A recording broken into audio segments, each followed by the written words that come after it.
Hello, everybody, and welcome to this week's episode of Rejuvenated Women, Impeccable Health for High-Performing Women, as well as Wellness Wednesday. We are going to be discussing how I landed myself at First Care having a COVID test and a chest x-ray yesterday.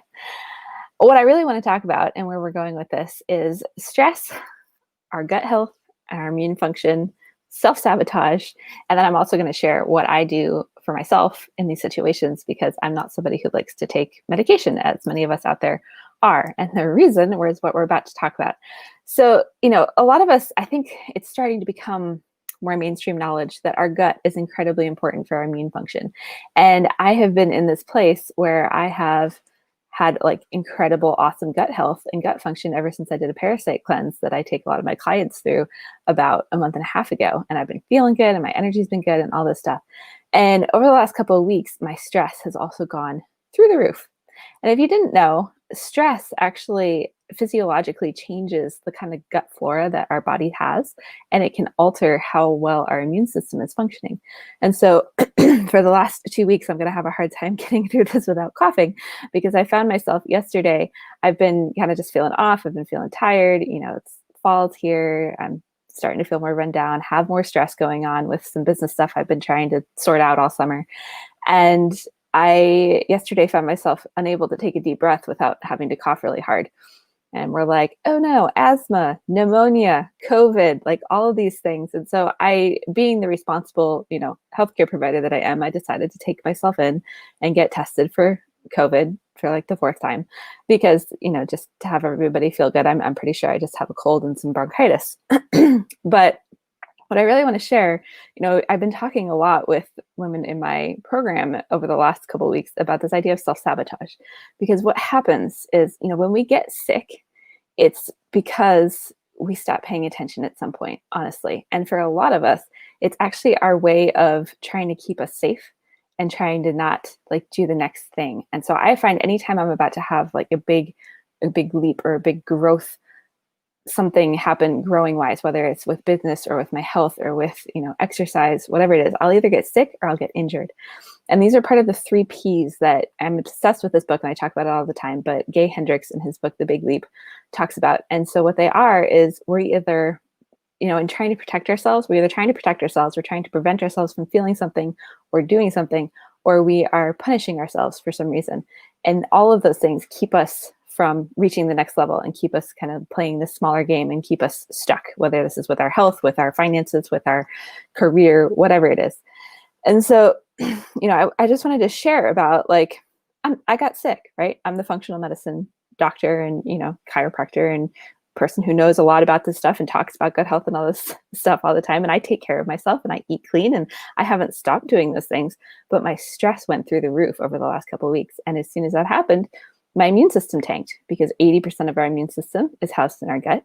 And when we're stressed, what's expressed there in terms of the types of bacteria that we have colonizing our gut and keeping us well gets changed. And those types of bacteria just don't survive anymore. So I really wanted you to think about, and I'm going to keep this short because I can't talk really long without coughing still. Think about how might you self-sabotage. And, we're in this climate of COVID-19 and coronavirus and everyone's freaked out and wearing masks. And I'm not saying that any of that is negative or anything. I choose to have an extra layer of precaution in just getting tested because I feel like it's responsible if I'm not feeling well. However, in this environment where we have a lot of anxiety, if you watch the presidential debate last night, if we can even call it that, like I've seen so many people talk about it, what it does to our mental health. Like we have to be aware of the thoughts that we think and how it's impacting the rest of us physiologically and be able to connect the dots. Because it's not that I have a crappy immune system. It's that I had a period of thinking and things that were going on that weakened that process. And so I really need to, it was my body's way of reminding me like, hey, you need to pay more attention and be able to take care of yourself so that your immune system can function. So I just wanted to leave you with that and to think about those things. And the last piece of this that I wanted to share is just what I do, because, when I went in and the PA wanted to give me a bunch of antibiotics and all these things for what may or may not be a bacterial infection, I took my route. And so what I normally do is I ingest oregano oil twice a day in capsules. It's actually a super strong antiviral and antibacterial. It's like a powerful antibiotic, but it also works on the antiviral level. So I do that. I've been drinking lots of tea. I've been trying to rest, just laying low, and drinking lots of fluids. And, those things are usually what carry me through, eating like warming foods, things with ginger and spices. And tonight I'm having some green curry because those are the things that just kind of warm the body and help me feel better overall. So, a lot of the times we have to get out of this mindset that we all have just from how we're inundated with ads and with all these things that come at us that say, take this pill to feel better and do this thing to take this thing and it's gonna heal you. And what we really need to do is examine our life and what we've been doing that's put us in a cycle of too much stress that has ultimately led us to a crash of some sort, and then rework that. Or, we don't always have control over the stress that we're dealing with, but we got to be able to take the time to come down from it. And that's something that I hadn't done well the last couple of weeks. And that led me to where I am today.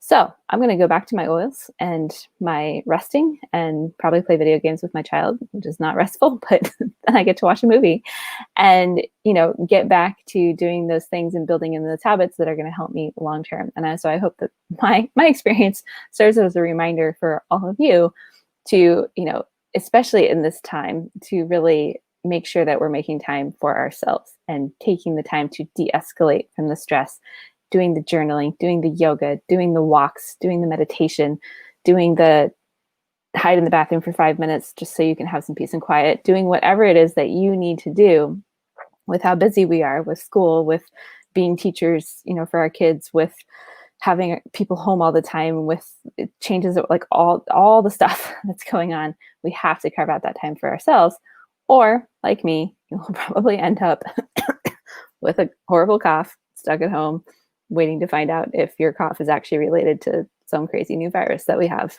out here. So I hope this finds you all well. I also just wanted to share, I'm going to talk more about gut health, specifically as long as my voice is good, in relation to hormones and our thyroid tomorrow night. I have a webinar that's happening, so I will share a link to register for that if that is something that you would like to continue in this conversation on, and that's going to be on Zoom code, so it can be more of a conversation. And outside of that, we will see you next week. All right. Bye, everybody.